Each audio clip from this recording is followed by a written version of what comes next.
Procedimos ahora entonces a nuestro siguiente disertante, el licenciado Sebastián Miranda, quien expondrá el tema Andresito Guacurarí Artigas, contracara del indigenismo. Es licenciado y profesor de Historia, catequista, especialista en Historia Militar Contemporánea, diplomado en Comunicación para la Defensa, ha escrito más de 15 libros sobre Historia Militar y 80 notas sobre Historia y Geopolítica. Entre los libros se destacan Los secretos de la tablada, La última acción armada de la guerrilla en la Argentina, Cronología del terror en la Argentina, San Martín inédito, La guerra del Atlántico Sur, los mitos desmalvinizadores y estrategias para su recuperación, Mohamed Ali Zein el-Din, San Martín contra el Imperio Británico, recientemente publicado. Es personalmente uno de los autores que más leí en los últimos años. Es actualmente perito histórico en la causa por la canonización del coronel argentino del Valle de la Rabure. Los dejo ahora con el licenciado Miranda. Muchas gracias por la presentación. Hola, buenos días. Bueno, primero, feliz Día de la Hispanidad. Les agradecemos a ustedes la presencia. Bueno, en este día tan particular, nosotros somos una minoría, ¿no? La mayoría estará el día de mañana, o lo ha hecho el viernes, izando en sus colegios la bandera de la Huilpala y hablando de las atrocidades cometidas por España en América, cómo saqueó los recursos de los naturales, cómo les cambiaba los espejitos por el oro, cómo exterminó a los pueblos originarios y obviamente estarán exaltando la cultura propia de los pueblos originarios. Esto es lo que vemos habitualmente en los colegios. No estoy diciendo nada que, si ustedes han ido, salvo en algún grupo limitado de colegios, no hayan visto. Lo que voy a brindar hoy sobre la conferencia sobre el comandante Andrés Guacurarí Artigas es oponer el conocimiento a la leyenda negra y al relato. Nosotros tenemos que tener en cuenta que ese relato que ha hecho tanto daño en función de la obra evangelizadora, en lo que ha sido el trasplante cultural de España hacia América, se basa en una serie de errores, se basa en una serie de leyendas y se basa en una serie de mentiras sobre lo que es el accionar de España en América, que son bastante fáciles de refutar. Antes de pasar a la figura de Andrés Guacurarí, muchos de ustedes estarán en colegios e instituciones. Me tocó una vez presidir justamente el acto por lo que era el Día de la Diversidad Cultural, y no sé si ahora se llama Día de la Raza, no sé cómo van cambiando el nombre, pero el espíritu es, digamos, el mismo, el que hemos tenido en los últimos años, ¿no? Y todas estas leyendas que hay, todas estas mentiras, se desarman con una serie de elementos. El primero, como les decía, es el conocimiento. Me acuerdo que cuando tomé la palabra ese día, lo primero que les dije, viendo también en el instituto donde estaba, que es un terciario, que funciona a la mañana un primario y un secundario, veía la Huilpala, entonces empecé a preguntar sobre eso, ¿no? Y yo le decía que la experiencia mía con la Huilpala había sido muy distinta.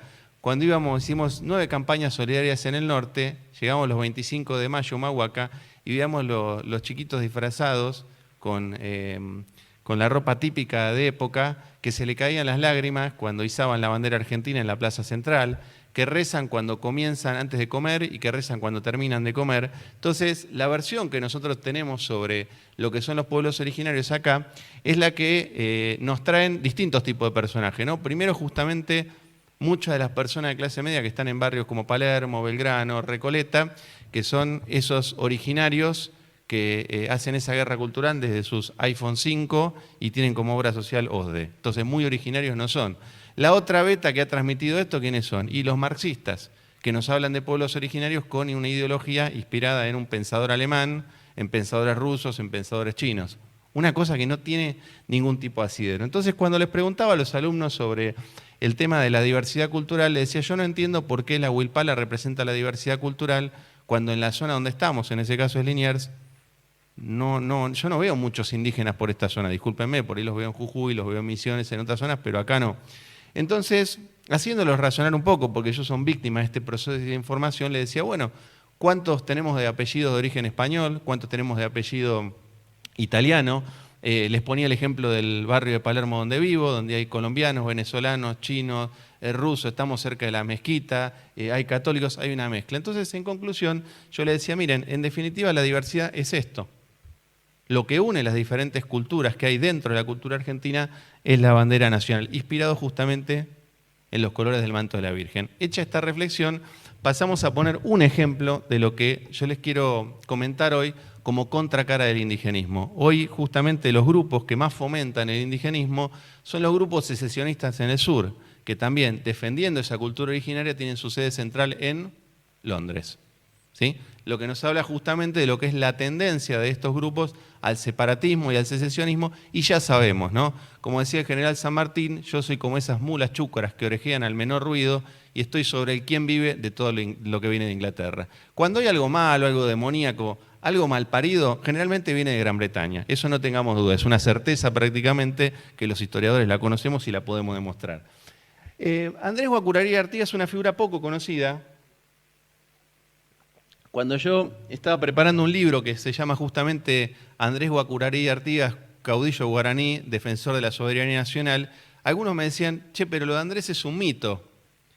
Ese libro nació como consecuencia de un pedido de un militar que era comandante de la Escuela Militar de Monte. Nuestra Escuela Militar de Monte, para las tropas de Monte, se llama Comandante Andrés Guacurarí Artigas. Y me decía, mira, muchos vienen a cursar a la escuela y no tienen la menor idea de quién es Andrés Guacurarí Artigas. ¿Te animás a hacer algo? Bueno, y juntos hicimos un libro que trata sobre la vida de Andrés, que es muy conocido en Misiones, es muy conocido en Corrientes, pero fuera de ese ámbito es muy poco conocido. Uno va a Misiones y tiene un monumento espectacular, excepcional. Acá en Buenos Aires solamente se lo recuerda con un monumento chiquito que pasa desapercibido, que está en la 9 de julio, cerca del Ministerio de Trabajo, ¿no? Que es una réplica del que está en Misiones. Y como decimos, como esta visión de nosotros identificar en muchos casos el indigenismo, la identificamos con los grupos separatistas que están en el sur, los pseudo mapuches que se desplazan en 4x4, que hacen la guerra cultural desde sus iPhone 4 y que tienen sede en Londres, buscan lo que justamente es generar un Estado dentro del Estado, con el fin de tratar de lograr una autonomía para la explotación de zonas que son de alto valor económico. Por eso el apoyo viene del exterior. Esta visión en la que se apoya justamente la idea de la leyenda negra también tiene que ver con que España vino y se enfrentó a los pueblos originarios y los masacró. Hace unos años fue muy criticado, y que en paz descanse y Dios lo tenga en la gloria, el doctor Abelardo Levalli, porque publicó un tomo que se llama Paz en la Frontera, que compila más de 500 tratados entre España y los pueblos indígenas. En esos tratados todos tienen casi el mismo formato, los tratados. Se hace la paz, se establecen una serie de condiciones con ese pueblo, y en esos tratados está siempre el vínculo de la corona con ese pueblo para defenderse del ataque de otro. Sabemos que los pueblos originarios, lejos de estar en armonía entre ellos, vivían en un estado de continuo conflicto, ¿no?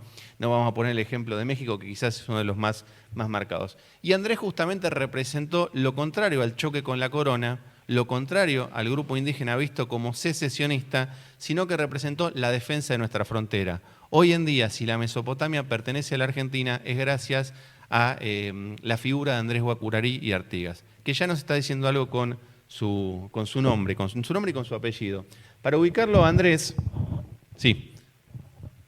para ubicar a Andrés, primero tenemos que entender, y esto hacerlo muy brevemente, los vínculos entre España y Portugal. Cuando se produce el 12 de octubre de 1492, el descubrimiento de América, después viene todo lo que conocemos, la disputa entre España y Portugal, puntualmente entre Castilla y Portugal, por las nuevas tierras descubiertas, que no se tenía muy claro qué era lo que determinaban, o sea, qué territorio abarcaban, y eso genera la sanción de una serie de bulas papales y después el Tratado de Tordesillas y el del caso Bastoledo. Siguiente. Que marcan prácticamente lo que es la partición del mundo entre España y Portugal. Cuando esto lo llevamos al mapa americano, fíjense lo que es el territorio que correspondería hoy en día al Brasil. Esta es la línea de Tordesillas, con lo cual todo el resto del territorio brasileño es territorio que violó el Tratado de Tordesillas y expandió los territorios hacia el oeste. Siempre Portugal y posteriormente su heredero Brasil buscaron que las fronteras naturales fueran al sur el Río de la Plata y hacia el oeste, en esta zona, no el río Uruguay, sino el río Paraná. Con lo cual todo ese proceso de expansión de la frontera quería llegar, y de hecho lo lograron hacer en la invasión de 1816, abarcando también la banda oriental, Río de la Plata, y hacia esta zona, no el río Uruguay, sino el río Paraná. Ahí va a ser justamente donde se va a destacar la figura de Andrés Guacurarí Artigas como uno de los factores claves en la determinación de la frontera actual, tanto de la banda oriental como de la República Argentina. Siguiente. Esto para que se den idea de la importancia.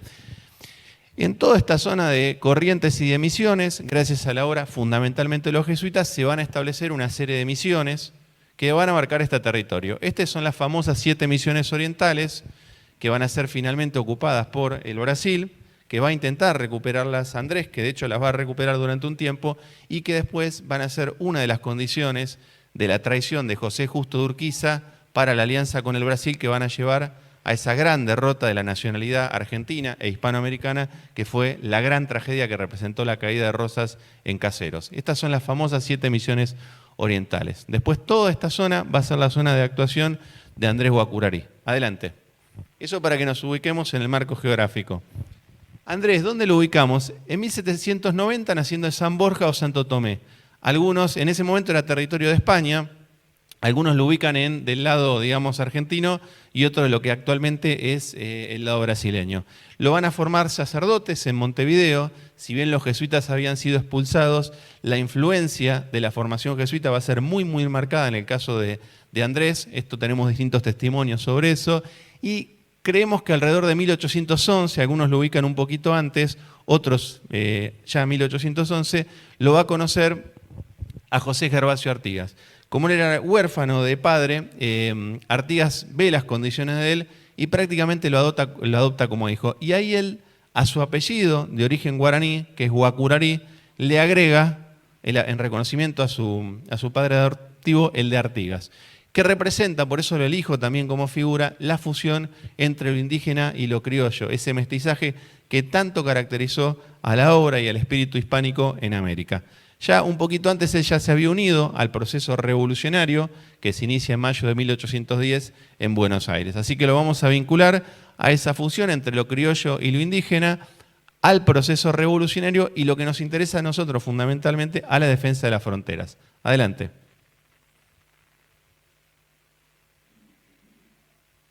Sabemos que inicialmente ese proceso revolucionario que se inicia en mayo de 1810 es avalado en Buenos Aires, pero es rechazado por Montevideo. La zona urbana en Montevideo con los comerciantes rechaza a la revolución, pero la zona rural, la zona de la campaña, bajo el mando de Artigas fundamentalmente la avala. Y eso da lugar a todo ese proceso en el cual la campaña liderada por Artigas se va a ir gradualmente uniendo al proceso revolucionario, pero además se va a empezar también simultáneamente a distanciar de lo que es el centralismo porteño. Por eso Andrés, como hijo adoptivo de Artigas, además de representar la defensa de la soberanía, va a representar también la defensa de la autonomía de los pueblos y se va a identificar con el federalismo, ¿sí? En todo ese proceso que va de 1810 a 1813, 1814, se da el conflicto también entre Artigas y las autoridades de Buenos Aires, ¿no? El proceso de lucha, digamos, contra las autoridades regentistas, porque nosotros siempre nos enseñan que son realistas eran la mayoría. Realista era Belgrano, realista era San Martín, realista era Güemes. El problema era no el reconocimiento del rey, sino el tipo de monarquía. Si había que defender una monarquía absolutista y además con realmente un rey imbécil en todo aspecto, como era Fernando VII, o una monarquía temperada, una monarquía constitucional. Bueno, ese proceso en la zona de la Banda Oriental termina el 23 de junio de 1814 con la toma de Montevideo. Y ahí viene la etapa que nos interesa más a nosotros, adelante, que es la figura de Andrés Guacuраrí como defensor de la zona de fronteras. Esta diferencia es, como decíamos, entre lo que es el espíritu centralista que tiene como eje Buenos Aires, choca con las ideas federales de Artigas que va a formar la Liga de los Pueblos Libres. Y Andrés se va a convertir en un defensor de esa visión federal de Artigas. Adelante. Bien, una de las primeras funciones que le va a encomendar Artigas es la comandancia de la zona de Misiones en 1815, que es importante porque acá representa, como decíamos, esa fusión del hispánico con lo criollo. En cuanto a la política, él va a recuperar lo que es la figura de los cabildos indígenas, que tanto caracterizaron la obra española en América, va a fomentar el comercio, la explotación de los recursos locales. De hecho, es un detalle anecdótico, pero en conmemoración a la fecha en que se supone el nacimiento de Andrés Guacuраrí, se celebra el Día Nacional del Mate, ¿sí? Porque él fomentó todo lo que es el cultivo de yerba mate para fomentar lo que son las economías locales, ¿no? Va a reorganizar las milicias sobre la base de todo lo que son los reglamentos y las disposiciones de Manuel Belgrano, que cuando pasa por la zona en dirección al Paraguay, llama la atención a las autoridades sobre el estado de abandono de las poblaciones y fomenta la formación de las milicias guaraníes, y esto Andrés lo va a tomar también, va a tomar parte de los documentos de Belgrano para poder hacer esto. Eso es justamente lo que él va a emplear en la defensa de la frontera. Adelante. Bien, acá empieza lo que es la figura que yo les estoy explicando de él como la contracara del indigenismo separatista, secesionista, que hoy en día está tan presente en el sur. Andrés, a partir de que se inicia la campaña portuguesa para ocupar estas tierras, para ocupar la zona de la Mesopotamia, la zona que les mostraba antes en el mapa de las 7 misiones orientales estaba ocupada por los portugueses. Y en 1815 lo que va a hacer Andrés Guacuраrí es abrir campaña para volver a recuperar esas misiones. Y eso va a lograr la recuperación de Concepción, Apóstoles, San Carlos, Santa María Mayor, San Javier y San José. El 12 de septiembre toma Candelaria y eso después lleva a la recuperación de estas otras misiones. Es decir, Andrés quiere volver las fronteras al estado previo que correspondía. Y ese estado previo preveía que hoy en día esa zona que está al oriente de la provincia de Misiones, ocupada por esas 7 misiones orientales, estuviera en manos de los criollos, en manos del gobierno revolucionario. Así que ahí Andrés lo que hace es justicia y con sus milicias, que son fundamentalmente de origen guaraní, recupera las misiones. Adelante. Estamos hablando al oriente del río Uruguay. Las fuerzas son muy superiores, las fuerzas portuguesas, que las va a dirigir el brigadier Chagado Santos, y esto es parte también de la estrategia de Artigas para enfrentar la gran invasión portuguesa de 1816. Ustedes saben que durante el directorio de Juan Martín de Pueyrredón, aprovechando que teníamos varios frentes de conflicto, San Martín está preparando el ejército de los Andes en Cuyo, la zona norte está amenazada por la gran invasión de 7.000 hombres de la Serna, los portugueses, visualizando esa situación, ¿qué hacen? Avanzan desde lo que es el actual territorio brasileño con el fin de ocupar la banda oriental y después tomar todo lo que es la Mesopotamia argentina. Por eso Artigas dispone la organización de sus fuerzas en 3 grandes grupos para enfrentar justamente a Chagas, que es el que va a chocar con Andrés, a Fructuoso Rivera, que va a tratar de defender la zona del litoral atlántico tomando como centro Montevideo, y la del brigadier Curado la van a defender estos personajes, La Torre, Fernando Ortogués, Verdún, Aguirre, que son poco conocidos, y Juan Bautista Méndez. Adelante. Andrés le va a tocar entonces la defensa de toda la zona, justamente, que está en torno a lo que es actualmente la provincia de Misiones y el norte de la provincia de Corrientes. Adelante. Voy corrido con el tiempo, pero bueno, vamos a tratar de dar un panorama. Adelante. Bien.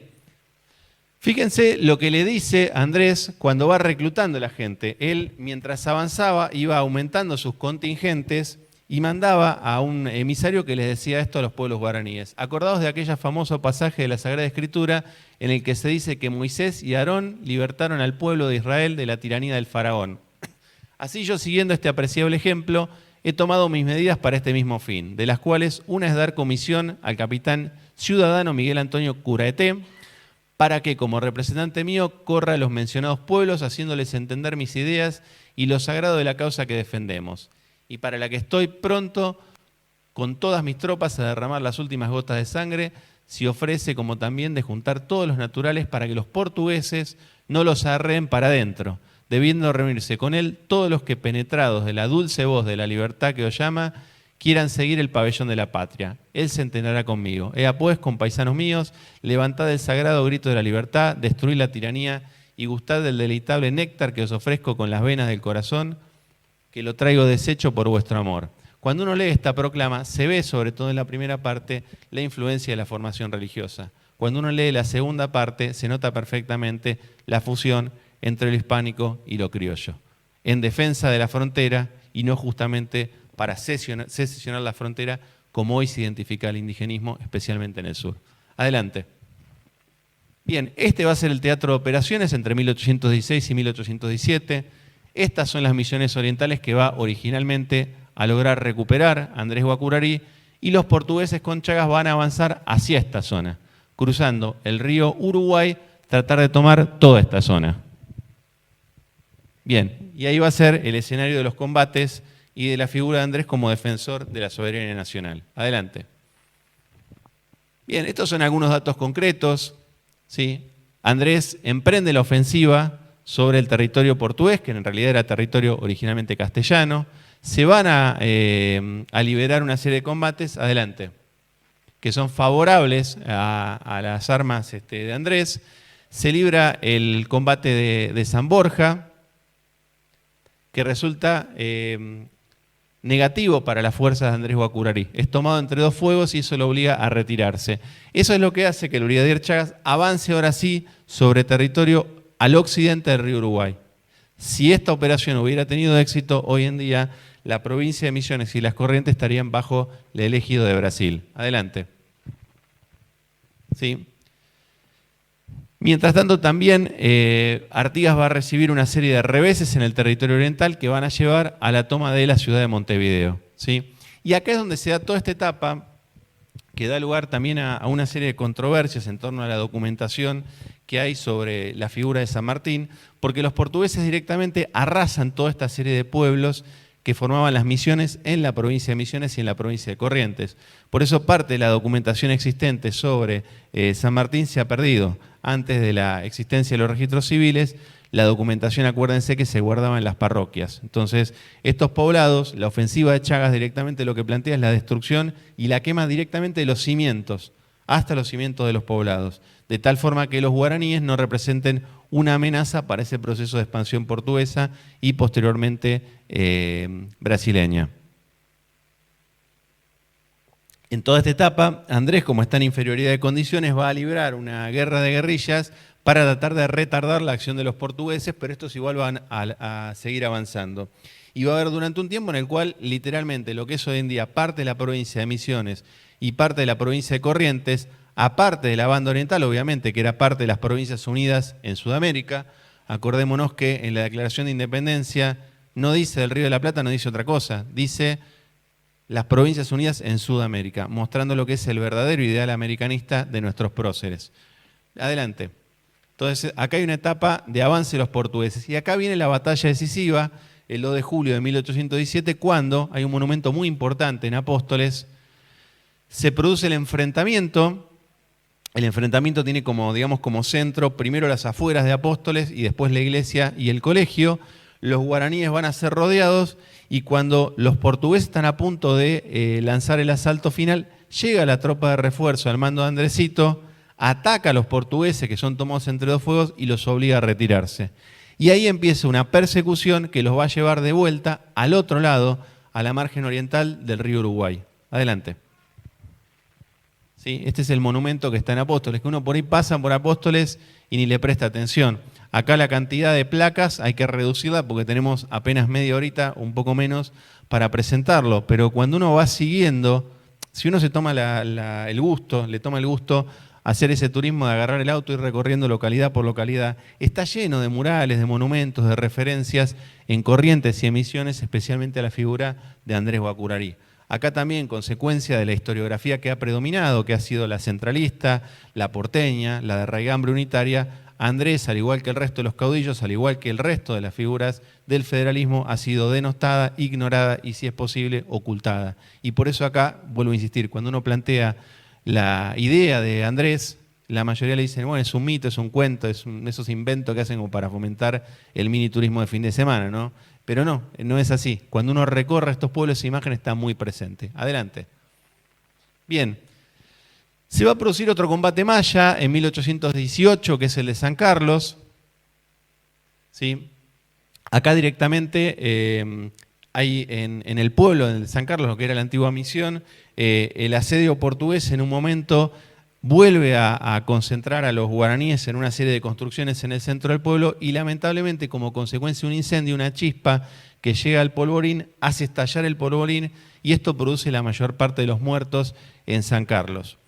Es decir, los portugueses vuelven a avanzar sobre la margen occidental del río Uruguay. Pero uno de los lugartenientes de Andrés, que es Pantaleón Sontelo, contraataca y obliga nuevamente a Chagas a repasar a la margen oriental del río Uruguay. Vemos permanentemente como hay un ida y vuelta en el avance, en el retroceso, en estos enfrentamientos, pero nuevamente son las fuerzas de Andrés las que evitan que las tropas portuguesas queden de la margen occidental del río Uruguay y las rechazan. Adelante. Bien. Después de esto, el directorio, que era enemigo de Artigas, parece mentira, pero va a apoyar a los portugueses. Y se van a enviar tropas porteñas para atacar a los artiguistas en Corrientes. Andrés va a ser enviado justamente, lo sacan del Teatro de Operaciones de la zona de Misiones y lo mandan para rechazar a las fuerzas porteñas en Corrientes, que estaban justamente combinadas ahora con los invasores portugueses. Adelante. Ahí se da un periodo breve en el cual Andrés lo vamos a encontrar gobernando en la ciudad de Corrientes y donde encontramos los relatos de unas hermanas irlandesas que estaban en ese momento que nos hablaron justamente de lo que era la personalidad de Andrés. Y le llamaba la atención lo aguerridos que eran los guaraníes durante los momentos de los enfrentamientos, pero lo buenos, lo puros que eran en el momento de la paz. Ya en 1819 Artigas le va a ordenar de vuelta a Andrés que emprenda la ofensiva contra los portugueses y ahí Andrés va a cruzar el río Uruguay y va a volver a operar en la margen oriental del río Uruguay. Va a lograr recuperar San Luis y San Nicolás, Chagas va a contraatacar, va a derrotar a Andresito en Itacurubí, va a morir Andrés Tiparabé en Santo Cristo, que era uno de los principales lugartenientes, y el 24 de junio en el paraje de San Lucas, Andrés Guacurarí Artigas es capturado. Pero para esta época, pese a que Andrés es capturado en 1819, el daño que le había infligido a los portugueses, lo que había generado es que estos no estuvieran en capacidad de seguir operando sobre la margen occidental del río Uruguay. Por eso fue clave la actuación de él en el rechazo sistemático de estas invasiones portuguesas que, vuelvo a insistir, el objetivo era la ocupación de la Mesopotamia. Adelante. A partir de ahí es poquito lo que se sabe de Andrés Guacurarí. Se sabe que estuvo por lo menos en 2 prisiones, fue tratado en forma realmente muy, muy cruel.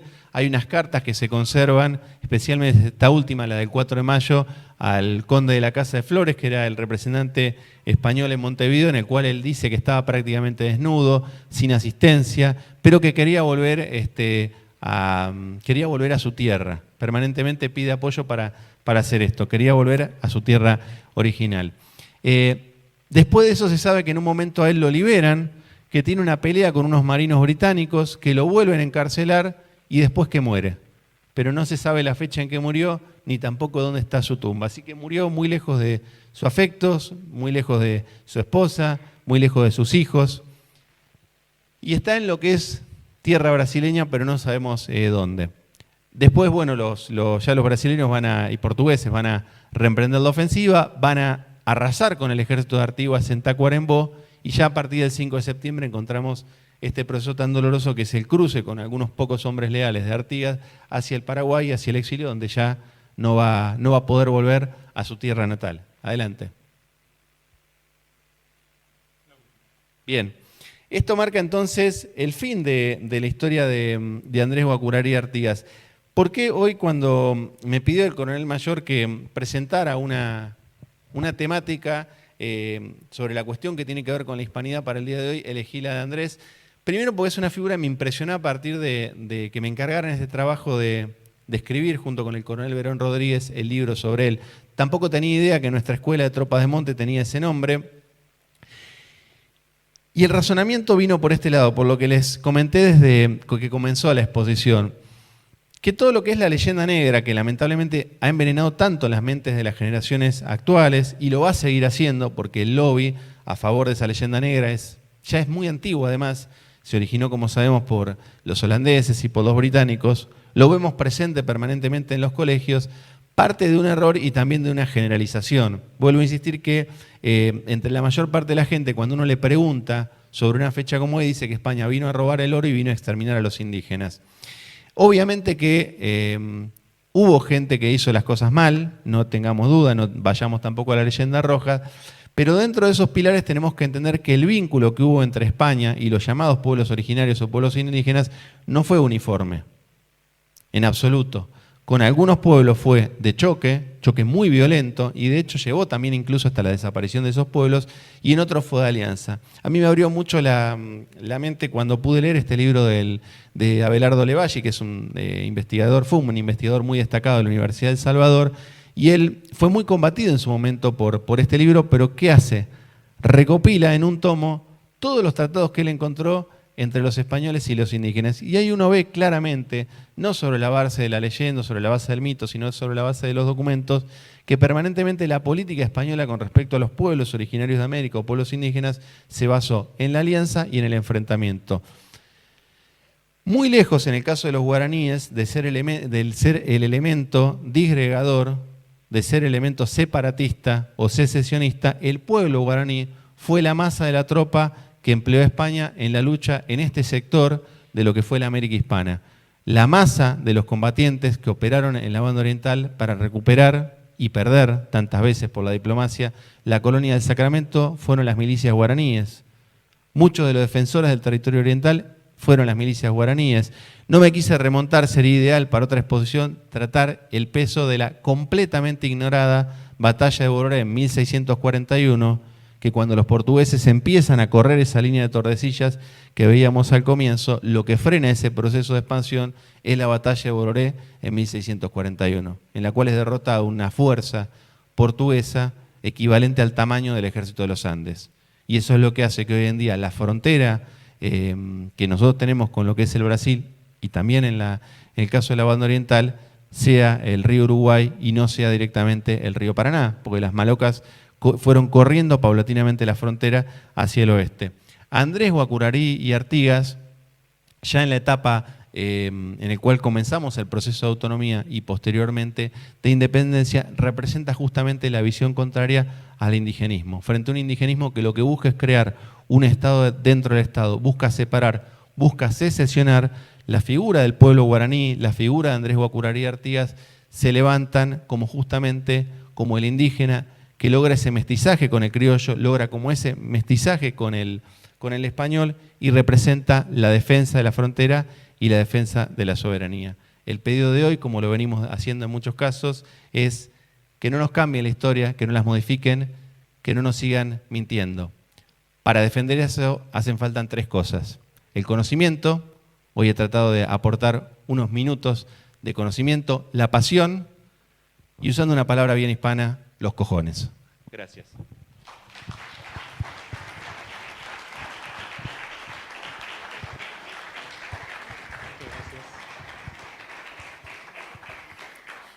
Muchas gracias, licenciado. Invitamos ahora al presidente del Instituto de Levan, coronel mayor retirado Gabriel Camilli, para hacer entrega del diploma y la moneda del instituto, el licenciado Sebastián Miranda.